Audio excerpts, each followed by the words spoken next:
In a land once dismissed as forgotten, something extraordinary is stirring.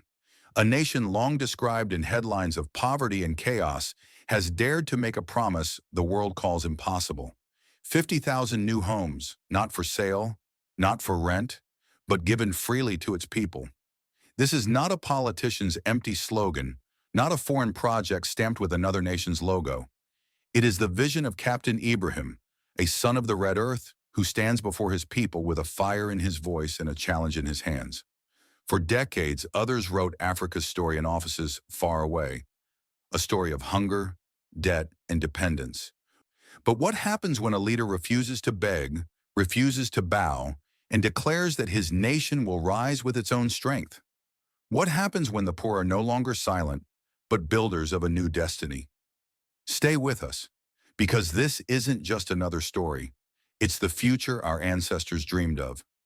Please sub and join us for an Africa that no longer exists. For centuries, our continent has been treated as a banquet table for others. First, they came for our people, selling sons and daughters across oceans in chains. Then they came for our rubber, our cotton, our cocoa, and today they come again, this time for our gold, our uranium, our manganese. The story has never changed. The faces at the table have. What they call development aid is nothing more than the latest mask on the same old hunger. In the name of progress, they sign away our future. The contracts are drawn up in languages not our own, in cities far away, in rooms where our voices are absent.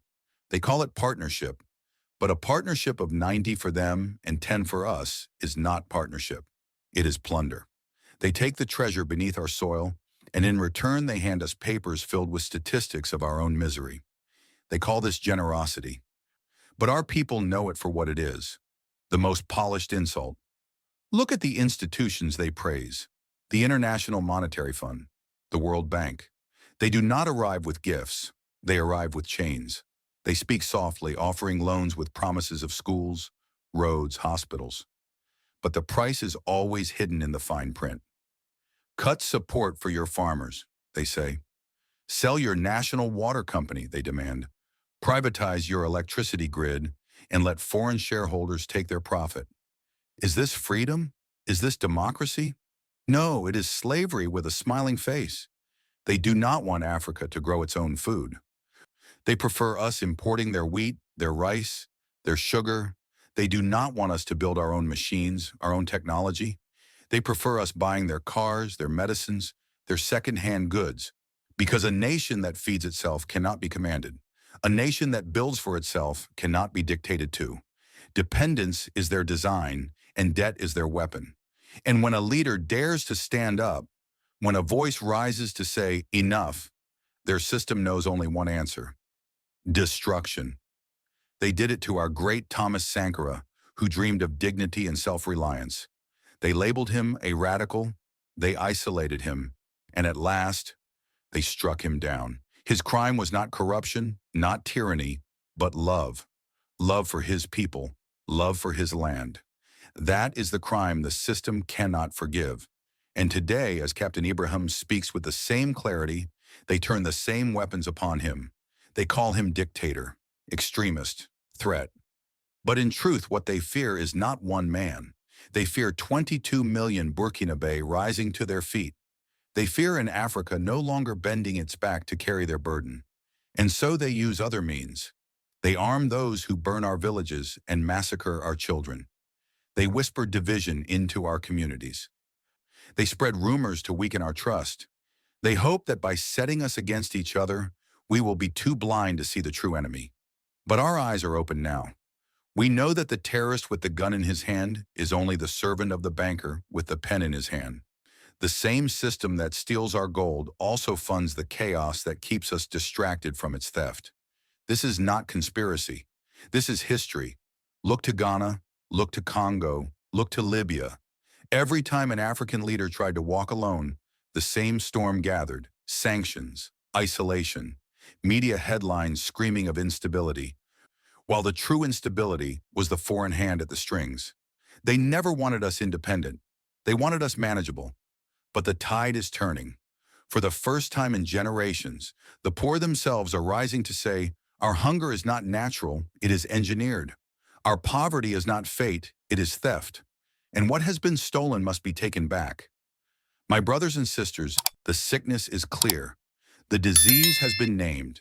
It is the colonialism that wears a tie, that speaks the language of aid and cooperation, while its heart beats with the same old greed. The question before us now is simple. Will we accept these new chains?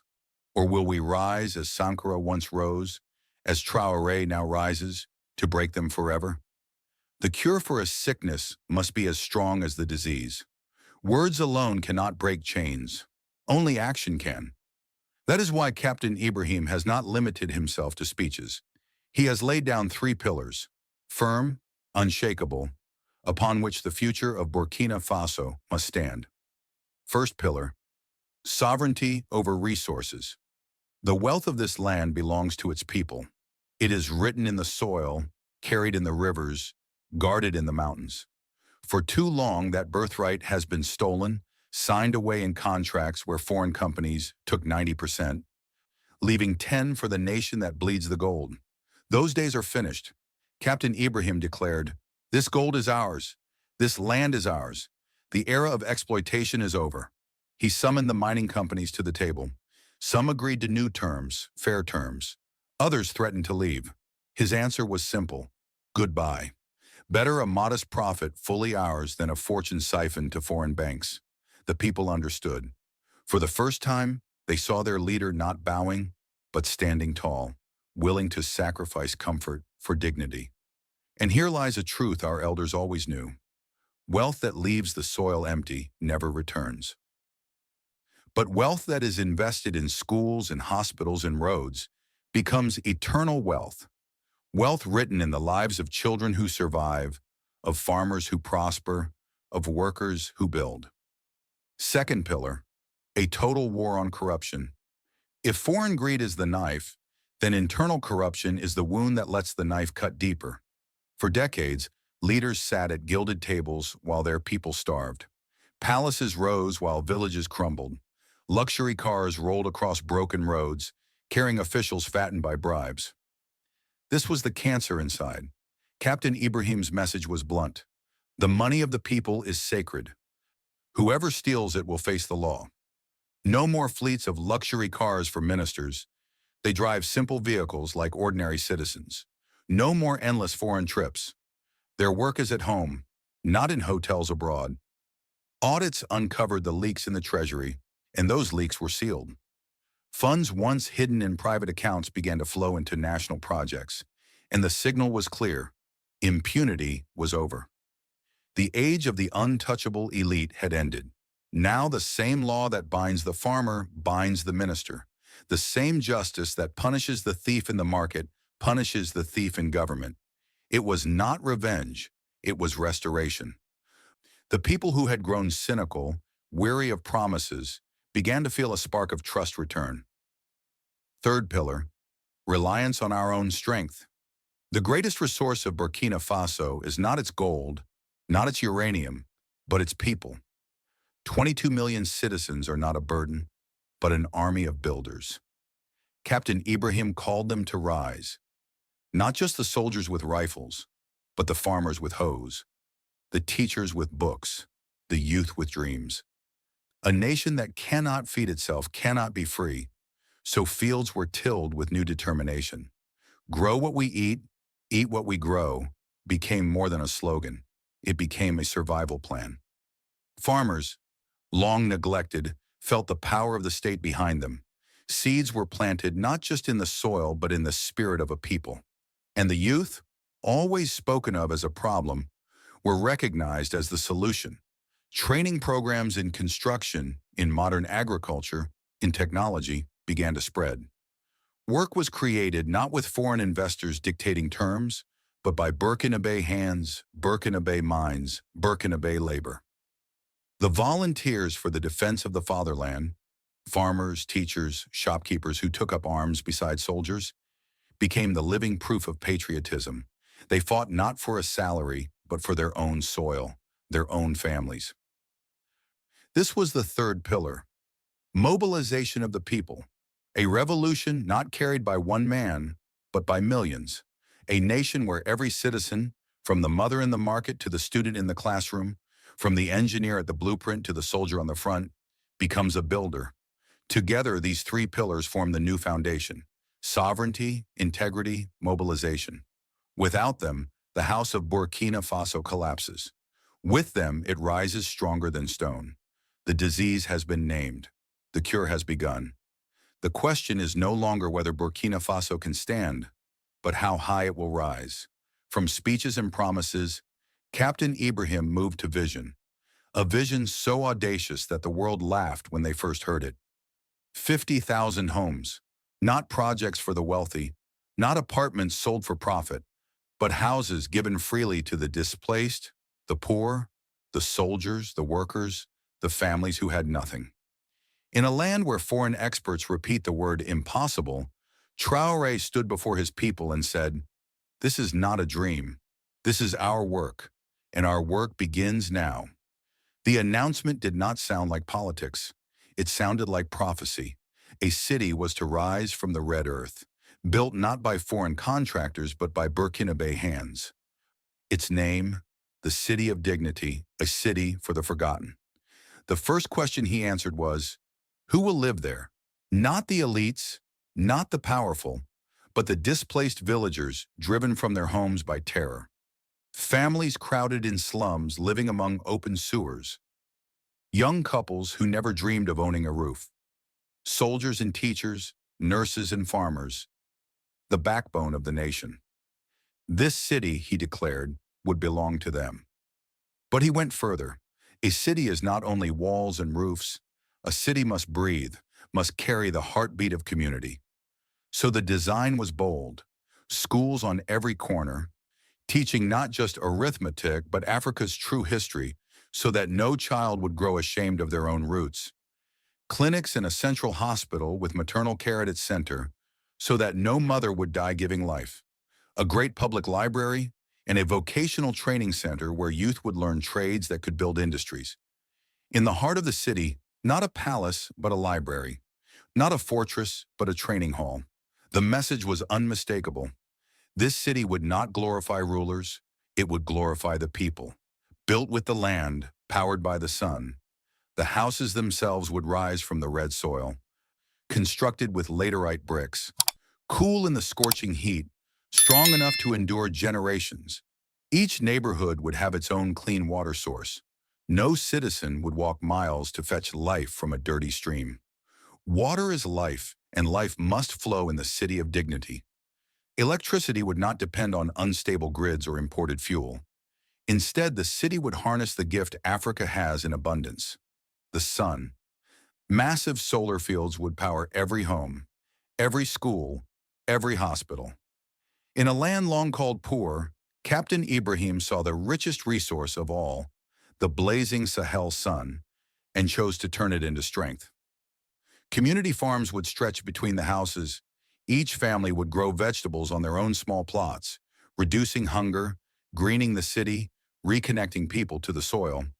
Markets would allow farmers to sell directly, cutting out the middlemen who profited from their labor. For the youth, technology hubs and workshops would provide training in coding, in solar repair, in machine building. The city would not just house the future, it would create it. Financing the impossible. The question, of course, came quickly: how will you pay for it? The answer was sharper than any critic expected. We will pay with what was always ours. First, the fair share of gold revenue reclaimed from foreign companies would fill the building fund. No longer would profits vanish into Swiss accounts. Second, the war on corruption, every stolen franc recovered, every unnecessary luxury cut would flow into construction. Third, the labor of the people themselves. Burkinabè architects designing, Burkinabè engineers supervising, Burkinabè masons and carpenters raising walls. The money would not vanish abroad. It would circulate within the nation, enriching the very hands that built the city. This was not charity, it was empowerment. A cycle of dignity replacing a cycle of dependency. A declaration in brick and stone Western experts dismissed it as fantasy. A poor country cannot do this, they said. But that was precisely the point. By proving them wrong, Burkina Faso would teach Africa and the world that true poverty is not in resources, but in courage. The City of Dignity is not merely housing. It is a statement. Africa does not need permission to dream, nor aid to act.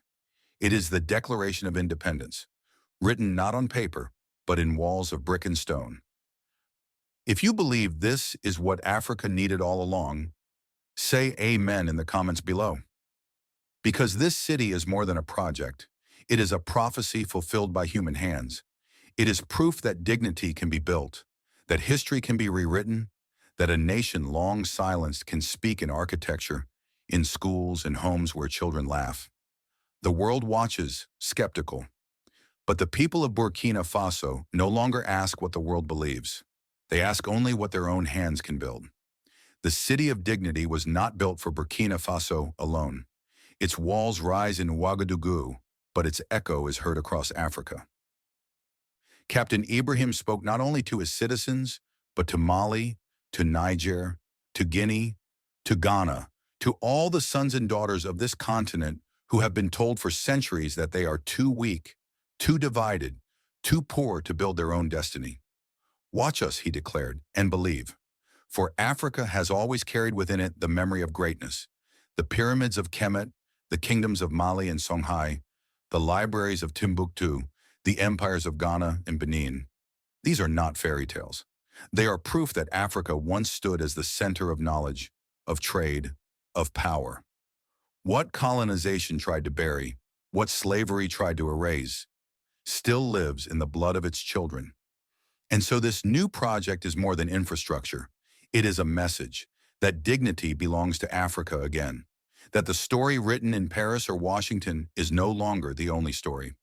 Africa will write in its own ink, on its own pages, with its own hand. The alliance of the Sahel Burkina Faso has not walked alone. Side by side with Mali and Niger, it has formed the alliance of Sahel states, a bond of sovereignty, a declaration that Africa's strength is in its unity. No longer will these nations travel to Paris to beg. They will travel to Bamako, to Niamey, to Ouagadougou to build. They will share resources, defend one another, plan a future without masters. This is only the beginning. The dream is of a continental awakening where railways connect Dakar to Addis Ababa, where electricity grids light up from Cape Town to Cairo, where African nations trade with one another instead of shipping raw minerals to Europe and buying back finished goods at 10 times the price. And what of the young? They are told their future is to guard foreign embassies, to serve as cheap labor abroad, to flee on boats across dangerous seas. Captain Ibrahim's vision is different, that the African youth are engineers, farmers, scientists, leaders, that their genius belongs at home, building Africa itself. A call to the diaspora. But his message is not only for those who live on African soil, it is for the millions of Africans scattered by history, the descendants of those torn away in chains, whose blood waters the soil of Haiti, Jamaica, Brazil, the Carolinas, Mississippi, Detroit, Harlem.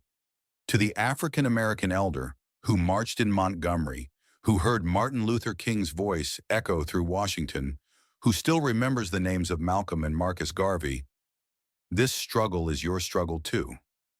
The chains may have changed, but the story is the same. A system that fears Black independence. A world that punishes dignity when it rises. Captain Ibrahim's stand is a reminder that the dream of freedom did not die in Selma, or Soweto, or Sankara's Ouagadougou. It is alive, burning again in the Sahel. So when he speaks of sovereignty, of a nation feeding itself, of homes built not by charity but by the sweat of its own people, he is speaking also to the diaspora. He is telling them, Africa is not a beggar. Africa is not a shadow. Africa is a builder, a leader, a mother who calls her children home with pride. From division to unity, the West wants Africa divided, state against state, ethnic group against ethnic group, village against village. But history shows that when Africans unite, empires tremble. The slave revolts of Haiti toppled the might of Napoleon. The Pan-African Congresses shook the foundations of colonialism. The independence waves of the 1950s and 1960s proved that no chain lasts forever. And now, with the alliance of Sahel states, a new chapter opens. It is no longer enough to survive. Africa must lead. To the West, Captain Ibrahim's words were not polite diplomacy. They were a mirror, held up to expose hypocrisy. For decades, leaders in Paris, Washington, and London have lectured Africa about democracy. But what is the democracy they defend? A ballot every 5 years, while the people remain poor every single day? Corporations richer than entire nations, writing policies that parliaments only rubber stamp? A system where African leaders are praised if they obey, condemned if they resist? Captain Ibrahim stood before his people and answered, "That is not democracy. True democracy," he declared, "is not found in paperwork or foreign approval. It is found in bread on the table, in clean water from the well, in a roof over every head, in schools where children learn their own history with pride. Democracy is not a lecture, it is dignity. We seek not to be your enemy," he told the West, "but your equal." Those words cut deeper than any weapon. For the colonial mind cannot imagine equality. It imagines charity, where Africa is the recipient and the West the giver. It imagines contracts where Africa is the supplier and the West the consumer. But it cannot yet imagine a world where Africa stands tall, not as servant, not as beggar, but as builder. This is why they call him dangerous. Not because he commands an army, not because he rejects aid, but because he threatens the story they have written for centuries, the story of Africa as dependent, helpless, inferior. By building a city with his own people's hands, by refusing to kneel before the IMF or World Bank, he rewrites that story in stone. And if Burkina Faso can do it, why not Mali? Why not Ghana? Why not the whole of Africa? That question terrifies them more than any weapon. The fear of a self-reliant. Africa, consider this. For centuries, Africa has been the supplier of raw goods, gold to Europe, oil to America, cocoa to the world. But who refines, who profits, who decides the price? Not the African farmer, not the African miner, not the African nation. That is the structure they wish to preserve. Now imagine an Africa that processes its own minerals, that manufactures its own cars, that builds its own solar grids. An Africa that sells not ore, but technology. That Africa would no longer beg loans, it would set terms, and the West would no longer dictate, it would compete. That is why every effort is made to destabilize leaders like Traore. Propaganda brands them dictators. Terror is armed at their borders. Sanctions are imposed. Aid is withdrawn. Development projects are frozen. The aim is always the same, to show the world that independence is chaos, that sovereignty is failure, speaking truth to power. But Captain Ibrahim refuses to play their game. He does not beg for military aid against terror. He organizes citizens into volunteers who defend their own villages. He does not accept loans with strings attached. He finances projects with reclaimed gold and recovered funds. He does not dress dignity in borrowed suits. He clothes it in laterite bricks and solar panels. And when the West points fingers, calling him radical, he points back with a question they cannot answer. Why did you ever believe our wealth was yours to take? This is not the language of diplomacy as they know it. It is the language of a man who has broken fear. And once fear is broken, chains fall. A warning and an invitation to the Western powers, this speech was both warning and invitation. Warning that Africa will no longer be ruled by lectures and loans. Invitation to build a new relationship, one based not on charity, but on respect. For the world is changing. Old empires shrink, new alliances rise, and Africa, long treated as a pawn, is moving to sit at the table as a player. Captain Ibrahim's latest news is not just about Burkina Faso. It is about the tectonic shift of history, a continent learning again to walk tall. The work has only begun. A city is not built in a day, nor is a nation rebuilt in a single speech. The road ahead for Burkina Faso will be hard. Enemies will try to sow division. Foreign powers will whisper doubts. The storms of poverty and terror will not vanish overnight. But the foundation has been laid. And it is stronger than gold, stronger than steel. It is the will of a people united. Captain Ibrahim has declared with his deeds that the future will not be begged for. It will be built.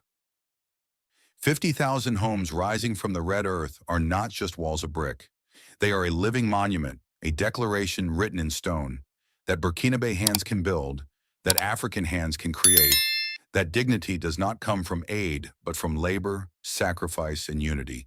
And this message belongs not only to Burkina Faso, it belongs to Mali and Niger, to Ghana and Guinea, to the Caribbean, to Harlem, to every descendant of Africa who has longed to see the continent stand proud again. It is an answer to the chains of history. We are no longer waiting, we are building. So I ask you, watching now, do you believe Africa can stand on its own feet? Do you believe that what Captain Ibrahim has begun is the spark of something greater? If so, lift your voice. Write it in the comments. Say it aloud in your homes. Whisper it in your prayers. The time has come to declare together New Africa. Because if this story moves something in your chest, don't scroll past. Like, share, speak, subscribe, because they hid our history long enough. Let's speak our future out loud. Captain Ibrahim's latest news is not simply about a soldier or a speech. It is about a continent refusing to kneel. Burkina Faso. Latest news is not just about one city of dignity. It is about a people daring to rewrite their place in the world. Thank you for being here. We'll see you in the next story, the kind they still don't want you to hear.